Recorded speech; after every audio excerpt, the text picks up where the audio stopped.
Many shades of pink and black health.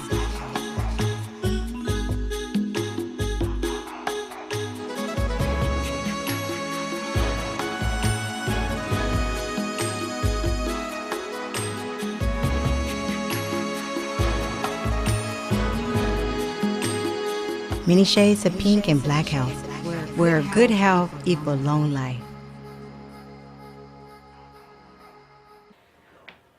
Welcome to the Many Shades of Pink and Black Health radio program on KBOKradio.com, sponsored by Many Shades of Pink. I'm your host, Wendy Sherrill, breast cancer survivor and advocate. And I'm your co-host, Dr. Susanna Flalo, a retired family physician. And today our guest, who's returning from last week, is Dr. Latanya Runnells, Program Manager of Mental Health America of San Diego County. And of course, our topic today is a continuation from last week, Mental State of African Americans, Part 2. So, Dr. Runnells, thank you for coming back. Welcome again, and it was good seeing you here. And we're just gonna we want to kind of recap from last time, yes, for our audience, and then go into further discussion and dialogue about mental health for African Americans. So you might want to reintroduce yourself, a little bit about your family and stuff, and then what we'll do is kind of take it from there. Okay, thank you. Thank you, Dr. Fowler, for having me back. My name is Latanya Runnells, and I am the mother of 5 daughters who I affectionately call 5 Deep. I have a husband, James Runnells, who I've been married to for 22 years, and I'm a resident of Southeast San Diego. All right. So last week we touched, okay, so you are a native. Yes. So we want the San Diegans to know that we have a native here. So we want to just like go over just a few little things that we captured last week, but this topic was so hot, and it's so important that we do this for the community, because I actually learned some things last week that I did not know, especially when it comes to dealing with people that have mental health. Sometimes we're not cautious of how we're talking to them, and I'm guilty of that, but you taught me something last week, check myself before I start talking to someone like that. And even though I think that I'm patient, I may not. My tone may be, out of whack, or I may not be that person that should be addressing them. So could you actually, we had left off last week on with the community, how would a person handle a crisis, that perhaps that's in their family, a family member, a loved one, and especially when they are calling the law. Can you give our audience, some tips on what they should do and how they should handle a crisis? Definitely. First, you want to recognize the signs and the symptoms. And then once you recognize the signs and the symptoms, then, as I mentioned last week, you do a check yourself moment where you go have that conversation with yourself. You look at your facial expression, look at your body language to see if it's going to be receptive to the person you're actually talking to. Kind of assess yourself to find out the role that you play in that person's life, if you're actually going to even be a good person to approach that person to have this very delicate conversation. So when you have that check yourself moment, you're checking yourself, you're making sure your tone is in check, because when you approach that person, you actually want to instill hope in them and encourage them to go get the appropriate professional help. Okay. I have a question, because someone shared something with me just the other day, and I'm not sure if you're aware of it, but there was a gentleman that apparently had a mental health issue somewhere in National City, and he actually knew he was in trouble, basically brought himself to the police department, and they end up arresting him, and while he was there in their custody, he died. So I don't know much about that history, but that just hit home, because we just finished talking about it last week, and then I heard another case of a mental, and he's obviously crying out for help. He knew he was having some issues. He went there probably to seek help, and he was not realizing he was that was his death sentence. Definitely. I'm very saddened about that case. I don't know a lot about it, but based on based on the information that I do know about it, lack of education played a significant part in that. I don't think that probably the people who responded to his call understood that it was a cry out for help.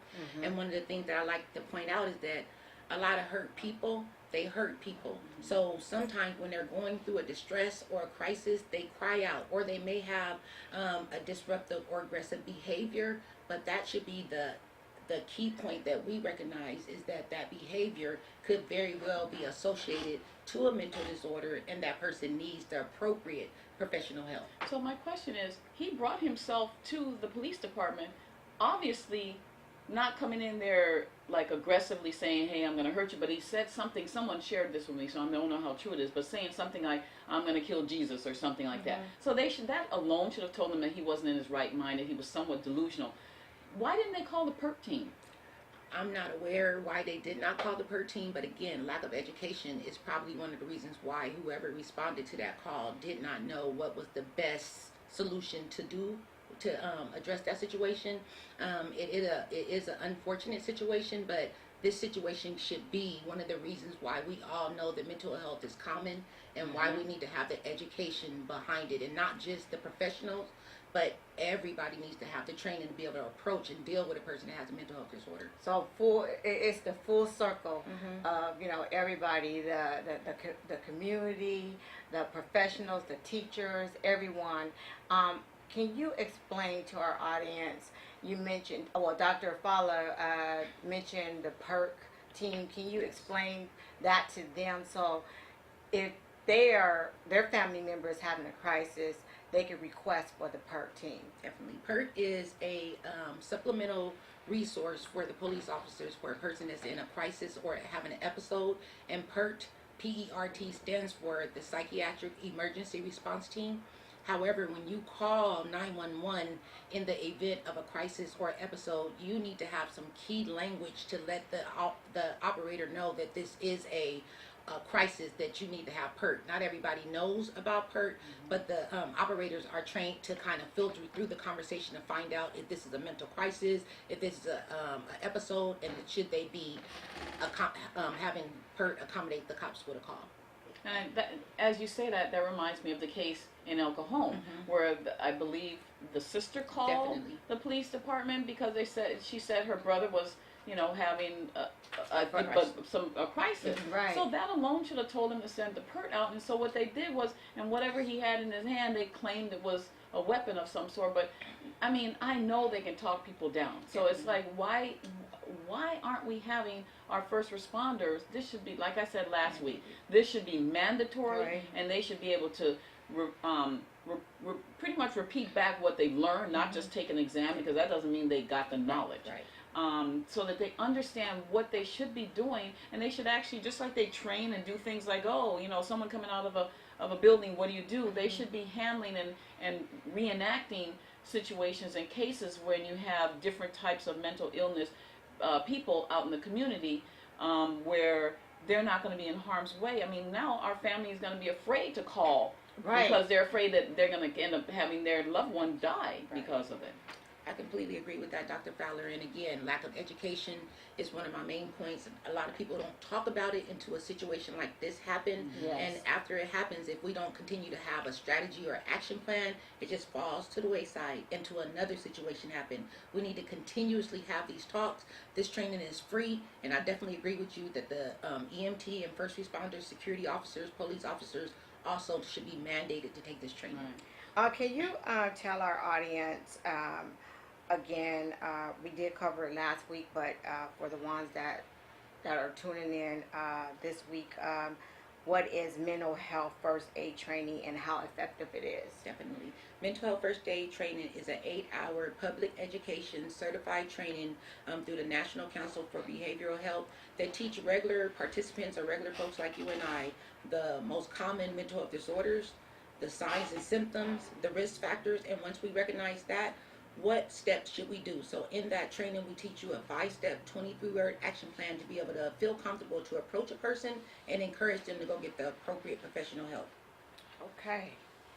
How often do you do those classes? We do those classes very often. It's about 20 to 25 a month in the whole San Diego County. We provide free trainings in the North Central, North Inland, North Coastal, the East County, South, and definitely Central San Diego.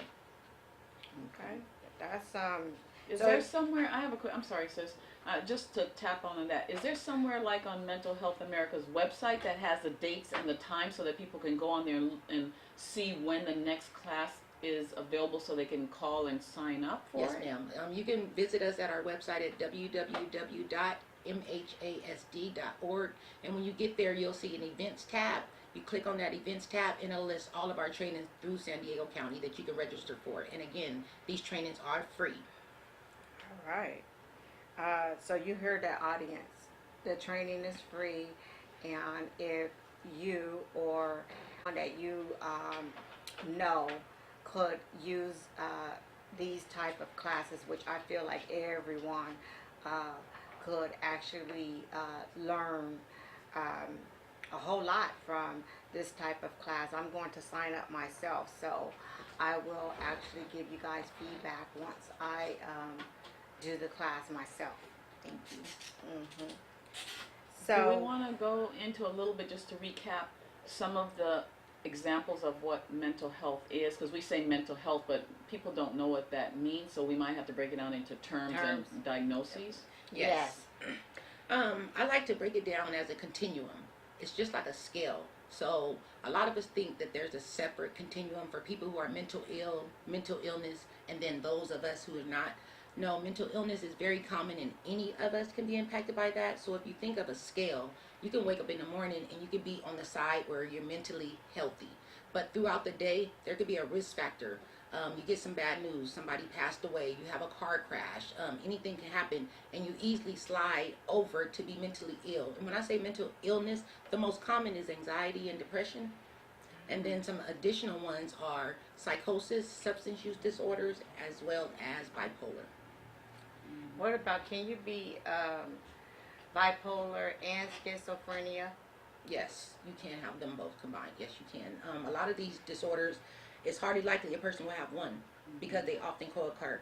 And when we talk about the different orders, anxiety is one, but there's 6 to 7 different types of anxieties that people are not aware of. So you can have a co-occurring of anxiety disorders as well as depression, as well as bipolar, co-occurring with substance use disorders.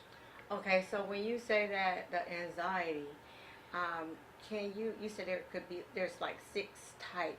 Yes. Can you tell me the 6 types of anxiety? Definitely. One of the first types is a specific phobia. So specifically, a person could be scared of heights, they could be scared of dogs. You have something specific that you're scared of. And then we have something what we call a social anxiety disorder or a seasonal affective disorder, which is what we call SAD. Then there could be something which we call PTSD, post-traumatic stress disorder, and that's after anything that's traumatic that happens to a person can be diagnosed as PTSD. Another disorder is OCD. OCD is obsessive compulsive disorder, but hoarding also falls in that category. Another one is agoraphobia, and then another one is a panic disorder. A panic disorder is a distinct episode of anxiety, but it kind of has the same signs and symptoms, and those are the various different types of anxiety disorders.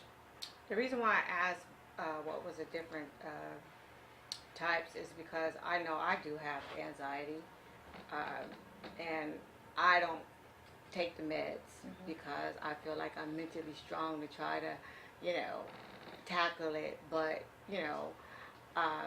I want to know what type of anxiety I fall under because of the constant, even though that I'm in remission, not knowing, if it will, my breast cancer will come back.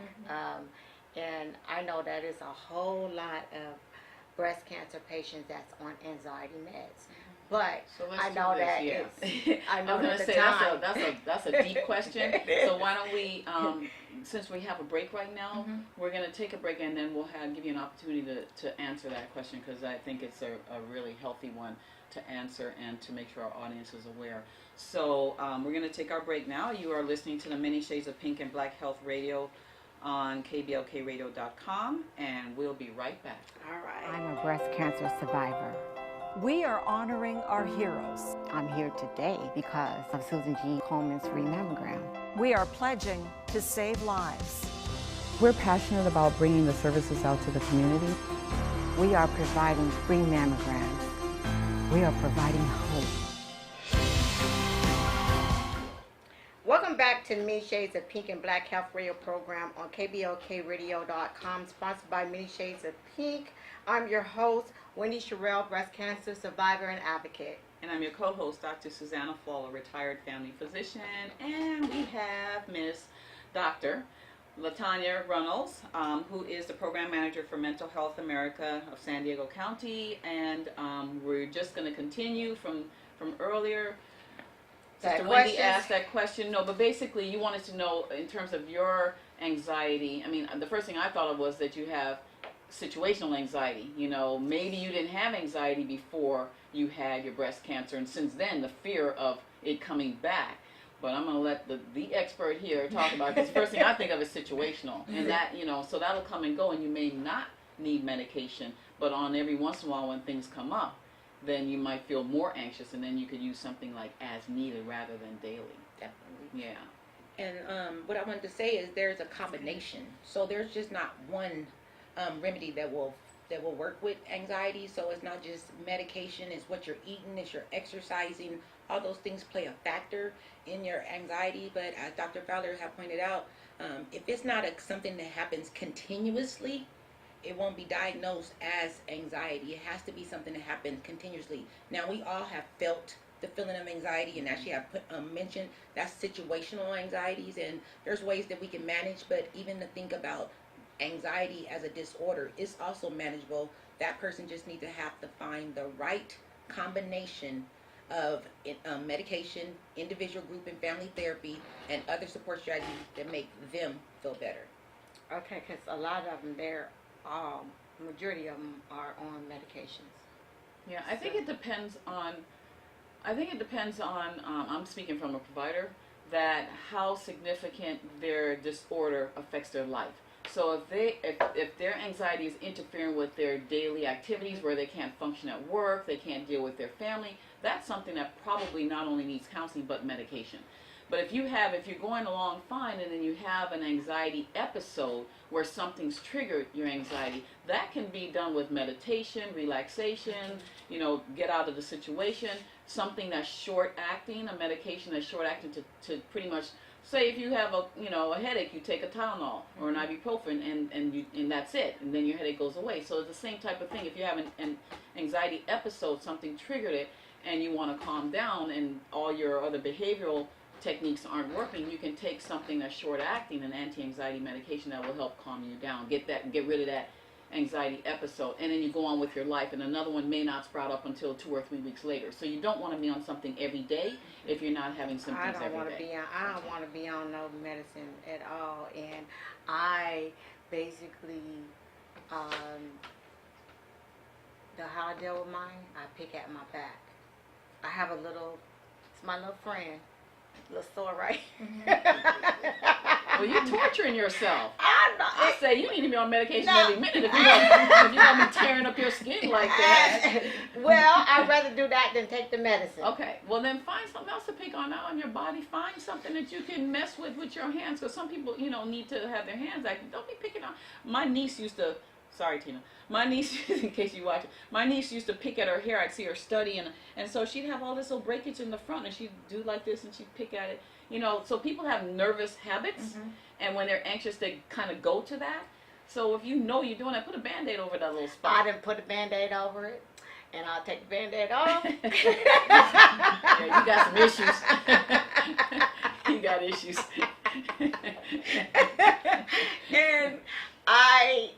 And it then turned, black. It'll heal back. It'll heal, and then I'll have my little episode, and I get to picking again. You need to figure out what's triggering you. Because again, like we had mentioned last week, when you know better, you do better. So you already know, when I have this anxiety feeling, this is what I do. So now you know, this may not be the best thing to do. So when I get that feeling, I'm going to do something else. And you're redirecting that anxiety to be more constructive. Put it this way, if you don't stop doing that, you're going to have to go into the office. I'm going to have to cut and take out that infection because you break the skin, and now you're going to have a big old hump on your back from the infection. I'm making it really sound bad. It's going to be festering like a big abscess, so maybe that'll make you leave your skin alone. No, I mean, anytime you're picking at your skin, you do run the risk of having an infection. So take heed, find something else to do. Don't mutilate your body just because you're anxious. Figure out what it is that triggers it, and you know, find something else.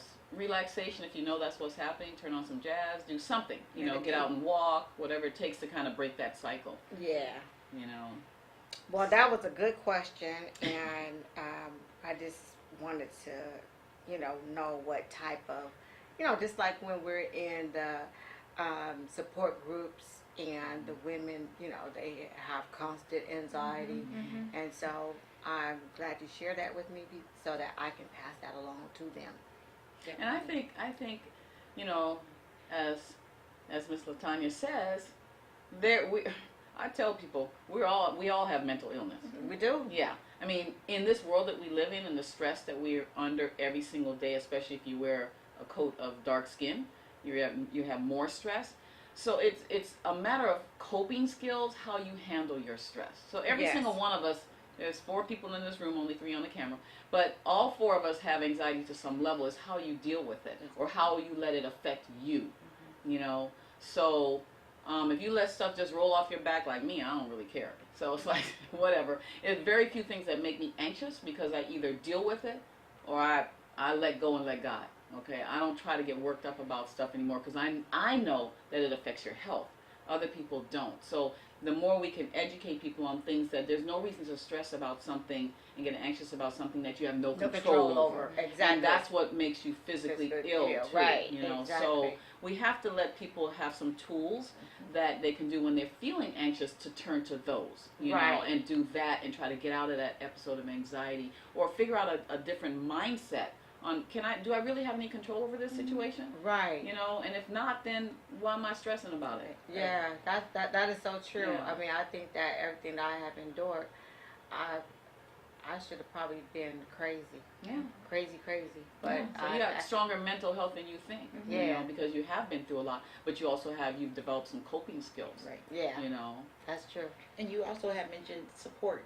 If you are in this alone, definitely it can be something that's very scary. But if you have a village, and everybody had heard that philosophy, it takes a village to raise a child. Yes. It not only takes a village to raise a child, but it takes a village to deal with a person that has mental disorders. Because as you mentioned, sometimes we as family members or we the person that's dealing with them get frustrated, overwhelmed. We don't have patience. Well, guess what? When you have a village of individuals, you can pass that baton so somebody else can come in and deal with that person. And when they start having a regular life situational, they can pass the baton. But really the support needs to be there. So it does take a village of individuals. And I think that's how you're managing, is that you have a village of individuals, you have coping mechanism that's reducing the episodes that you can have. Well, actually, sis is my support. Yeah, I'm the calm one. We're like the yin yang. I'm the calm one. I'm like, sis, it's all right. Don't worry about it. I got this. And then I get quiet. When I get quiet, I was like, no, I'm not. You know, I can't, sis. I got to preserve my health. Yeah. And she goes. Then my goodness. Right. But then I go and do something about it and then let it go. I don't hold on to it too long. I promise you. Oh my goodness. So one of the questions I had for you was the African American men in mental health. They tend to have a higher risk factor than the women. Is that true? They mask it more, so yes, it's hard to identify more with men, but definitely when you look at the risk factors that men are dealing with, they definitely have a higher risk of mental illness, but the stigma that's there does not allow them to deal with their mental illness in a more constructive way, so they may be more hurt people, so they may be in that more type of environment, or they may start to self-medicate. So it's definitely something that we want to start talking about, because when you know better, you do better. And for our African American men, the risk factors are definitely there. Just we want them to recognize that. I just noticed that their suicidal rate is high Definitely. than the African American women. I've just been noticing that. I know that they do mask their feelings because they've been taught that they're not supposed to show emotions. Whereas women, you know, I used to be one that really never cried, but now I cry. I cry at the drop of the moment. You hear me? Every little thing make me cry, and I feel like it. I was like, you know what? It's a cleanse, okay? It is. But tears is not a sign of weakness, and I want people to know it's not. Yeah, it is cleansing, and it does give you strength. And through my training, I noticed that society has made men feel uncomfortable because there's a activity that we do, and men don't write the word emotion; they write the word emo. So when I asked one of the men, what does the word emo means? He was like, you know, like emo, it's like emotions, but I don't have those. Women are emotional.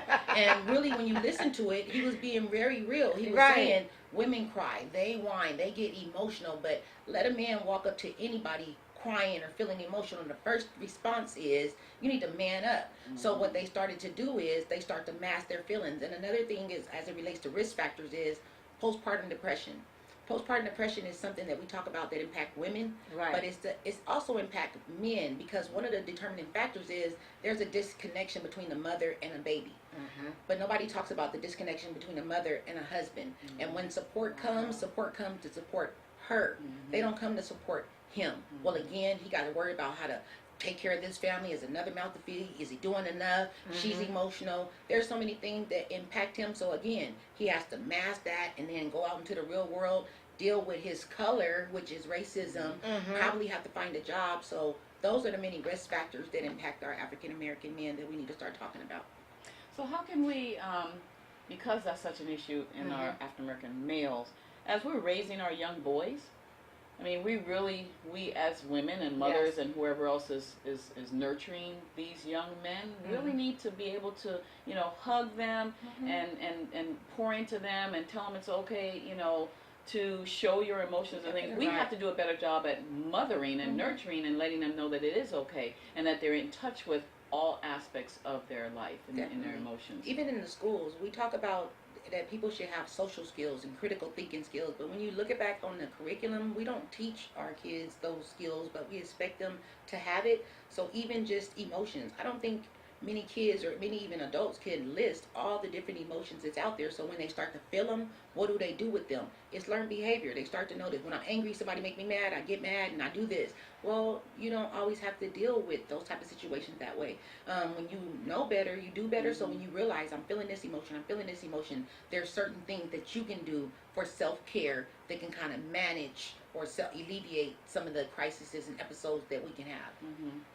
Like, so because they're young and they may not channel that anger or that anxiety or whatever they're feeling, do you feel like a lot of times they basically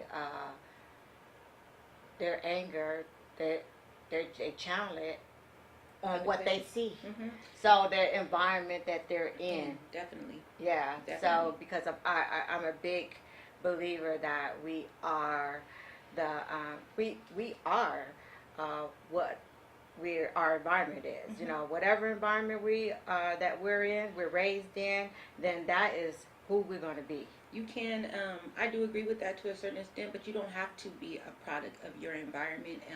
As I have mentioned, I'm very proud to say that I am from Southeast San Diego, but I didn't let the risk factors and the things that we go through in Southeast San Diego contribute to me falling along with some of the other things that I saw. Again, it took that support of individuals to kind of instill that hope in me and told me, despite you making that mistake, you can still be somebody and you can still do something. And I think that we need more adults to kind of instill that hope in our youth, because hurt people hurt people.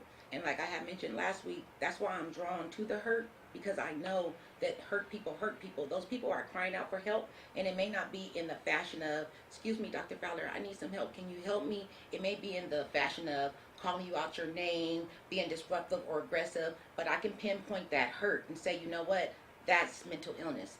That person's hurt. So I take a different approach now because I know better. I don't react to them. I respond to them. I take a different approach, and that's what people are looking for. So I guess we as parents, we have to be better role models for our children when they see their mother, their father, when they get angry, just having, just cursing and just having a tantrum.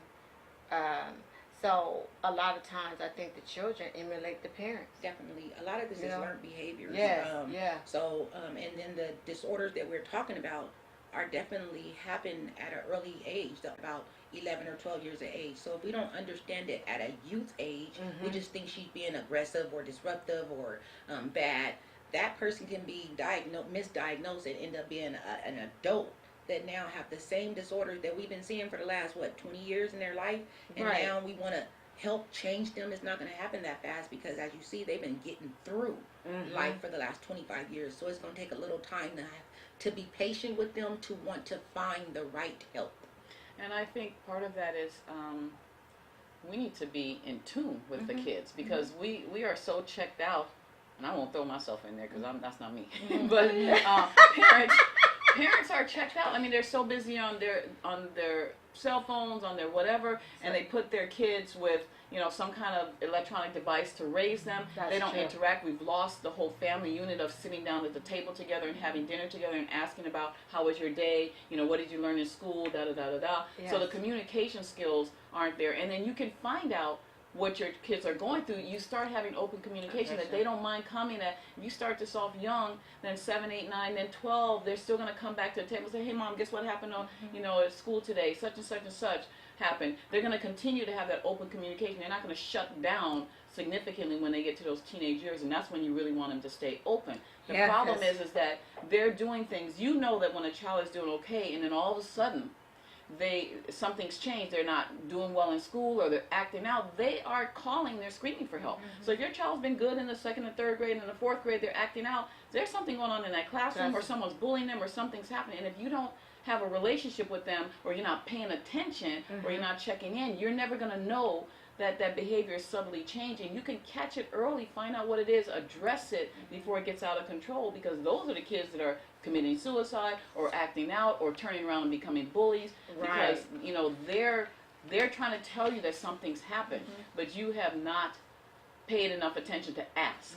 Right. Okay? And when the kids open up and start talking, we need to shut our mouth. Yeah. Okay? Don't criticize them, don't accuse them, don't say anything. Let them speak, and then say, I really appreciate you sharing. I'm so proud of you for sharing that with me. How can we help you with this, or whatever it is? You got to engage them. They want to feel important. Well, I think that I can't say. I know during my generation, we was not allowed to.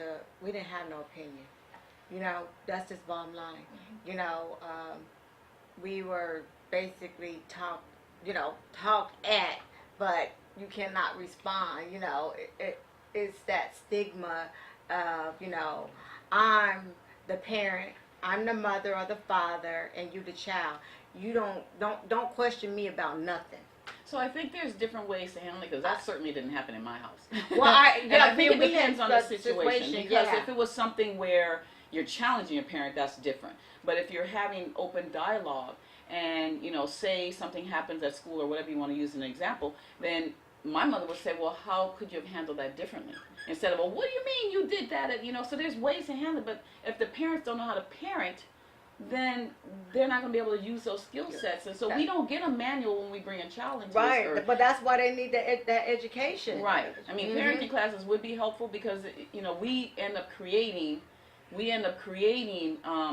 these situations by not number one, letting our kids have a voice. But see, if you allow them to have a voice early on, they're not going to be disrespectful. There's no way in the world I would disrespect my mother or my parent. And all you have to do is say, well, Mommy, how can I handle it differently, or what would you do? I would never raise my voice. But here's the issue. She never raised her voice or cursed or anything. So I modeled after her. But if you yelling and screaming and cursing and throwing That's things, what your kids. that's all your That's child what right. So I think in our era, it's we're seen and not heard.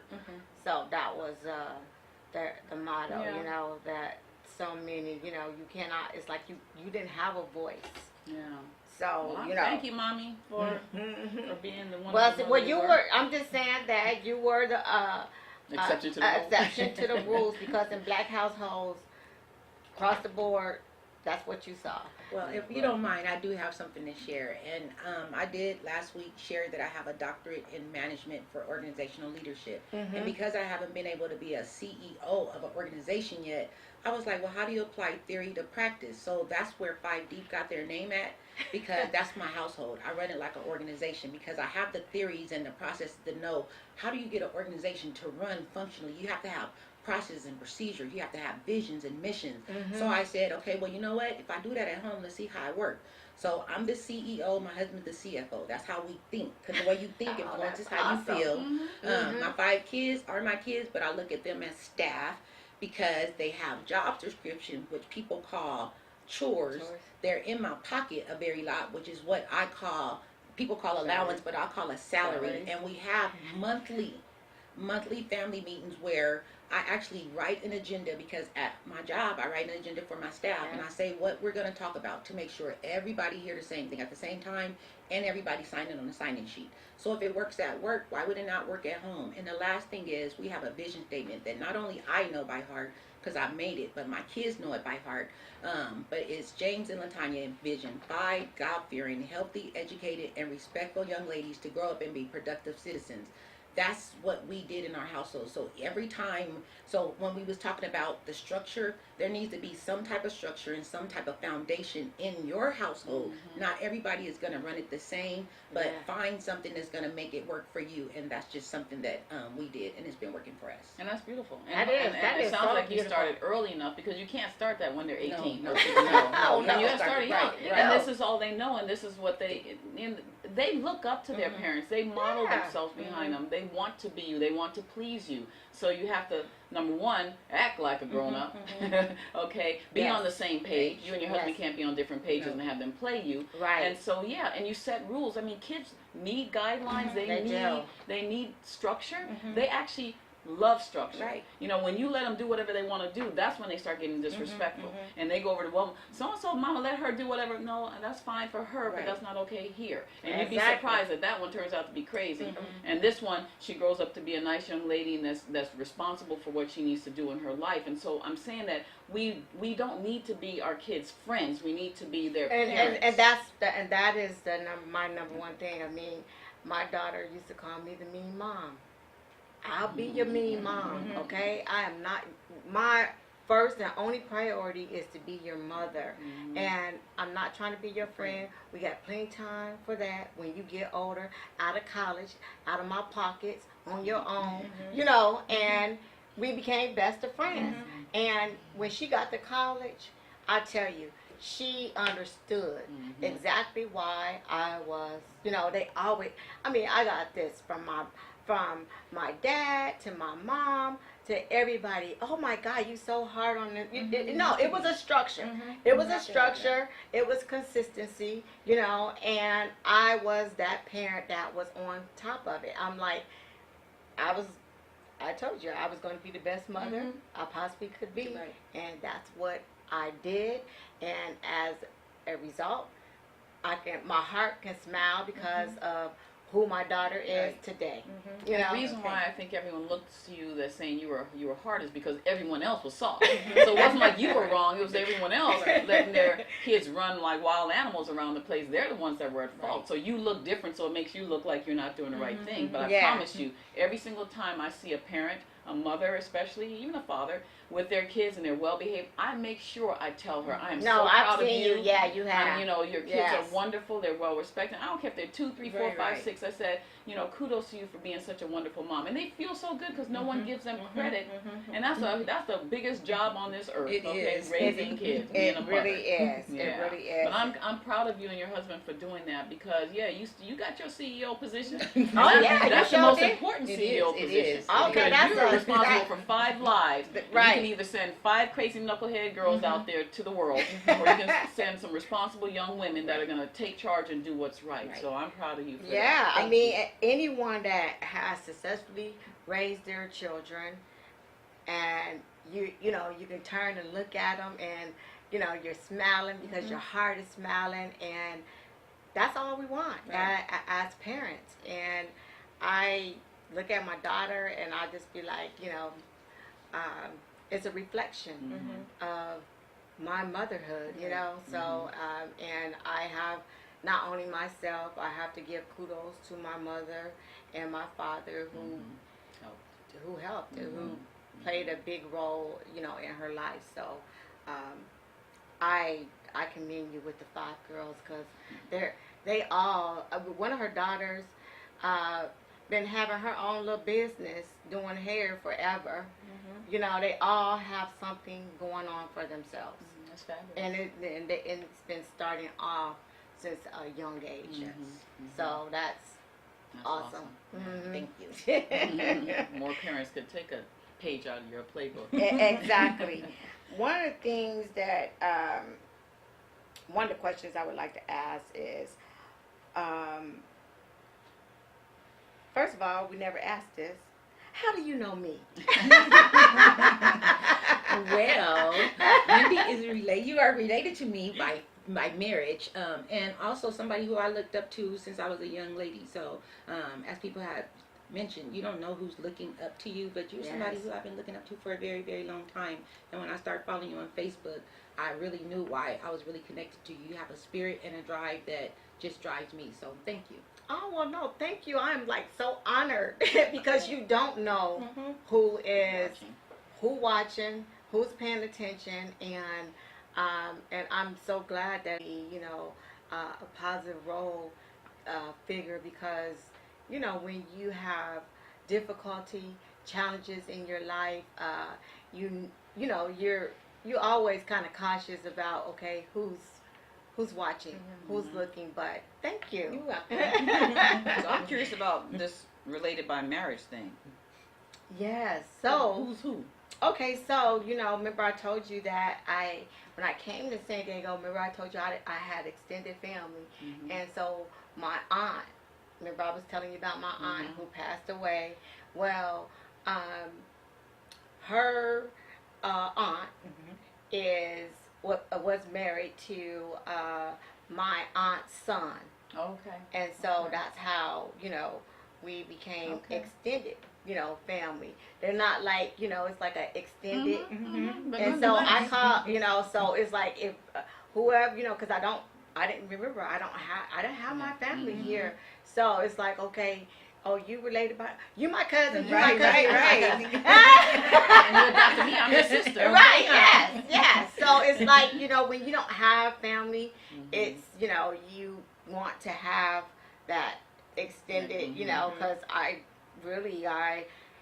felt I was out here, especially when my aunt died. I mean, she was like, I love that woman to death. She had a heart of gold, and, when she passed away, her daughter she picked up where she left off at. So she became like my confidant, good friend, just shout out to my cousin Denise because she's going through lung cancer, and so she has played a big role in my life, and so I love her dearly for that, and just know, and she does listen to our shows, so know that you are constantly in my prayers. I keep you lifted daily in my prayers, and I'm here for you wherever you need, just call me. That's awesome. That's Mhm. awesome. Yeah. So we're gonna touch We have, on just one more. probably- yeah. One more. So what Or one you better think? yet, what would she? Yes. What would you like to share Share. with us in our last few moments of the show regarding mental health, Health, African yes. Americans, whatever it is, or just words of advice to the community as to what they need to do and how to handle things? Definitely. One of the things is I hope that I can instill hope in somebody by letting people know that mental illness is manageable. It does not discriminate, but it's very common. And if we could just have a village around people who are suffering, we'll be able to encourage people to go get the appropriate professional help and not to just suffer. So again, we offer these free mental health first aid training programs throughout San Diego County.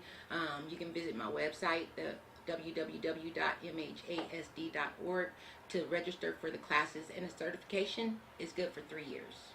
And also would like to mention that Dr. Reynolds also have a business of grant writing.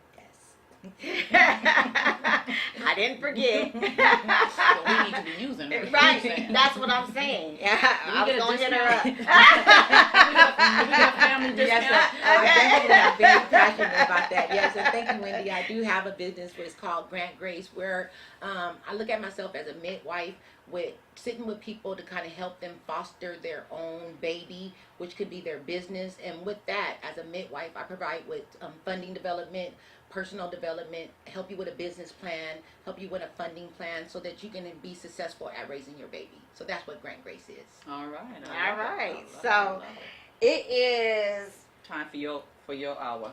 yes for Wendy's vent of the week. So what I want to talk about is our community as a whole. There are people out in our community that always and have a level of expectation of everyone supporting them, and they don't support other organizations. So that is my event of the week. I want you guys to get in tune with other people that have programs that are beneficial, that are helping others in the community, that's boots on the ground, that, our whole health event, for instance. There is no reason why all these organizations are here. They are supporting, they want you to support them, but they don't support you. So if you guys want us to support you, then you need to support us.